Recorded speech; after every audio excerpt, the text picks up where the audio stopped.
care, right? And that means that he's going to be giving oversight and care by the presbytery as he pursues the education and the training for his ministerial calling. Ordinarily, this would happen when a man desires to take seminary courses to be a pastor.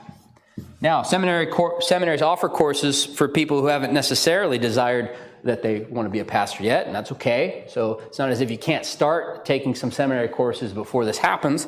But ordinarily, if you have plans to do that, you're going to be consulting with your session, you're going to be getting their advice and counsel, and usually about the same time before a man goes to seminary, he gets taken under the care of presbytery.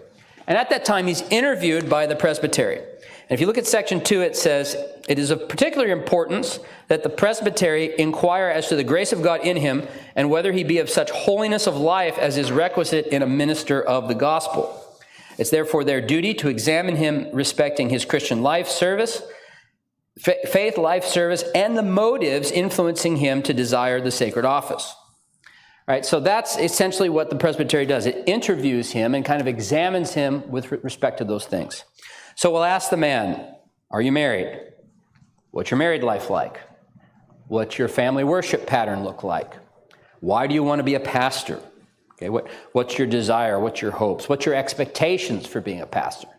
Right? And normally by the time he gets up on the floor, the committee that is entrusted with these things have already interviewed him and has a good idea of where he's coming from. Some guy comes to us and says, "Hey, I want to be a pastor." Well, why is that? Well, my dad told me I would never amount to anything.